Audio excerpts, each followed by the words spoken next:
Hi, friend, and welcome back to another episode of Elevate with Erica. I am so glad that you pressed play today.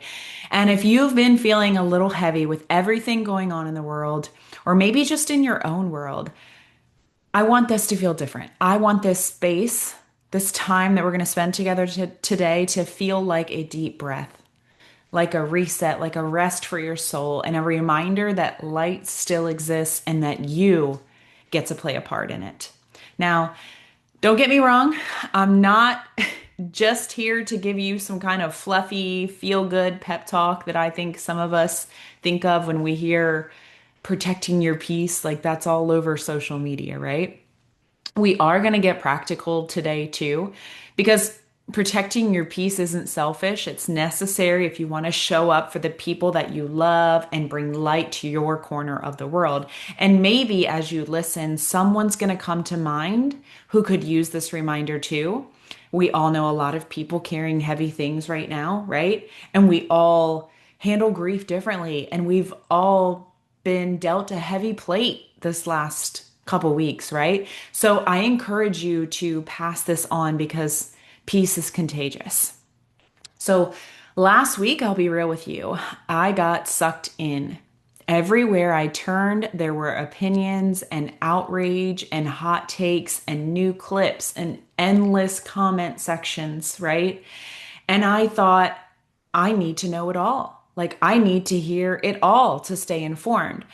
But what actually happened, I lost time and I lost presence and I lost joy. And I was fueling my mind with so much noise that I couldn't even fully enjoy where I actually was in the work that I love, with my family, with my friends, in my own home.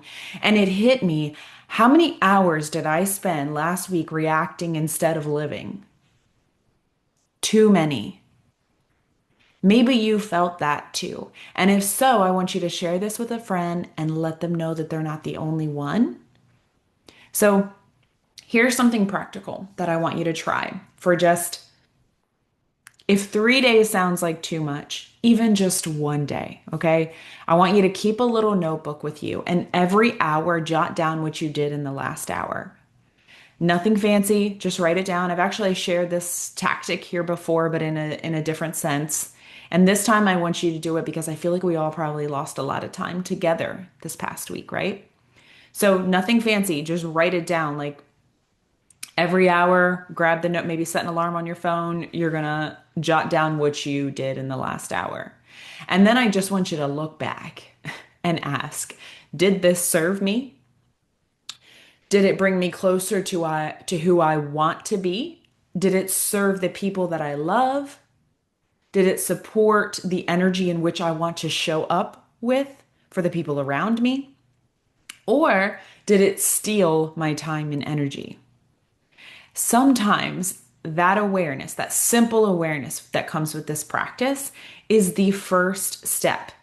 And, if you try this, I encourage you to get a friend to try it with you. Maybe you guys can like hold each other accountable, right? Because this is a new practice you're incorporating into your day, even if it's just for a day.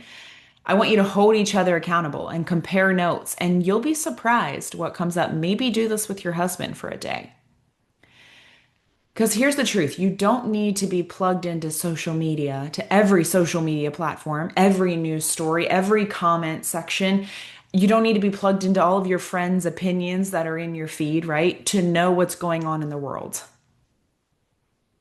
A lot of times people are sharing on social media because it's cathartic or it's just a way for them to express and process the things that they're feeling.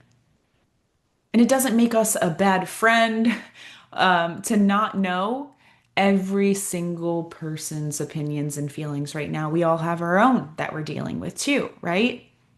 It doesn't make us a bad person. It doesn't mean that we don't understand what's going on in the world. It doesn't mean that we don't understand that people are hurting, that people are angry, that people are confused. We know all those things.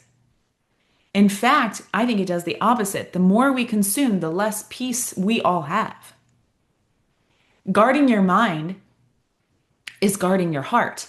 And when your heart is at peace, that's when you can overflow with goodness and with patience and with love and actually make an impact, right? When you silence some of that noise, you actually get to be present again, fully present with your spouse, with your kids, with your friends, and even the strangers that you're going to pass at the grocery store. That's where light spreads, not in consuming and throwing up a heart. That is where hope lives, in spreading your light. We think that we have to change the whole world and we just become paralyzed, right? But really, it starts with changing how we show up in our own little corner of it. And if you want to multiply that, then I want you to share this reminder with someone else who might need it today. And you'll notice that I keep asking you to share this because I know how many, just, I mean, I can't open up my social media. There's not any kind of post that isn't about what's happened this past week, right? So that's why I'm encouraging you to share this. I understand how big this message has to be in order to make an impact. So I'm imploring all of you to please help me share this today. So let me give you three practical ways you can start protecting your peace today. Number one that I could get much, much better at than I am, and I'm always very honest with that. Saying no is not mean, okay? So yes, we're talking about setting boundaries. Saying no is not mean. Saying no is how you create space for the yeses that matter the most. Maybe it's saying no to another committee or saying no to engaging in that heated online debate. Every no is really a yes to protecting your time, your energy, and your peace. Okay. And again, we said all those things are not selfish. They're necessary to actually make an impact in our corner of the world. Number two, I want you to reset your mornings. How many of us got lost a couple hours this past week in the morning by just grabbing our phone, and then you're like shoo, down the rabbit hole, and your whole mood, your whole energy is now changed, right? For the rest of the day. So I want you to reset your mornings with me. I think we can all use this. What you feed your mind first thing sets the tone for your whole day. So instead of grabbing your phone and scrolling, I want you to start your day with something that builds you up. Whether that's a devotional, a podcast, a quick workout, or even just a few deep breaths and a prayer. Sometimes I literally just sit on the floor out in my garage where my gym is in the silence and I close my eyes. And that helps me reset. I take a few deep breaths. I process through things that I may be carrying and I release. The tone you set in the morning is often going to follow you into every conversation and decision that day, right? It's going to change the way that you interact with your kids first thing, your husband first thing, the people you're walking into the office first thing in the morning and seeing, the people you're seeing at the coffee shop. It's going to change all of those interactions. And number three, try a digital detox. Scary, I know, because we're all addicted, but try a digital detox or gratitude check-in. Um, uh, One of the other affiliates in the Make Wellness business that I'm in, who I follow on social media, he also came from the body world. His name is Scotty Hobbs, and he put in his stories that he was going to start unplugging from social media to intentionally be with his family every day after 3 p.m. And I just thought that was so beautiful. So maybe you pick an evening to, maybe you do that. Or maybe you start with picking an evening to go offline. Or you commit to a Sunday where you don't scroll. I want you to use that time to notice what's around you, to connect with your family, or just to rest. And layer in a gratitude practice in there. Like end your day by writing down three things that you're thankful for. And if you don't keep a notebook by your bed, I know that's me. I'm like, okay, I'm not actually, when I'm exhausted after spending 4 hours on the golf course, like I did with my son, I'm probably not going to journal when I get in bed, right? I was out in 4 minutes according to my Aura app. So if that's not practical for you, then fine. But like close your eyes and just tell yourself three things you're thankful, grateful for. Three good things that happened that day. Maybe it was just how good your coffee was. Like that's fine too, right?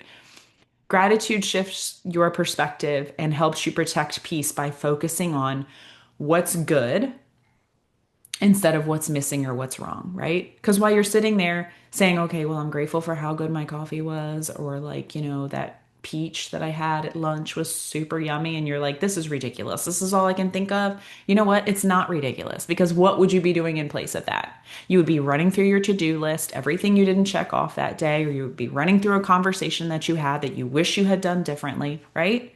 Be focusing on what's missing and what's wrong instead of what's good. So this little practice is just going to help you shift that.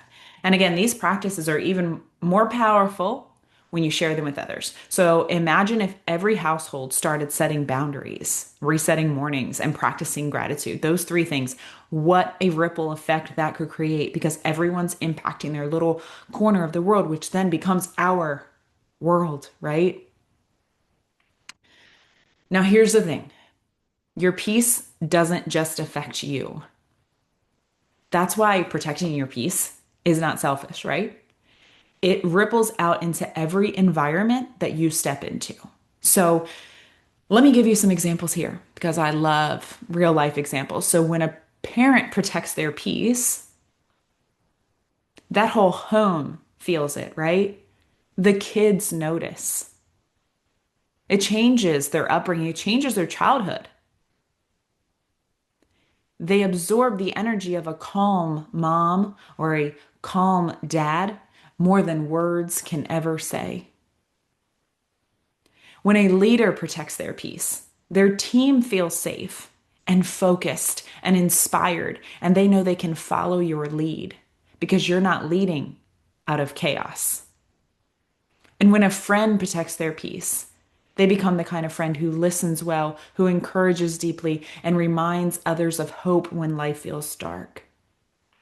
That's what I want you guys to do with this episode.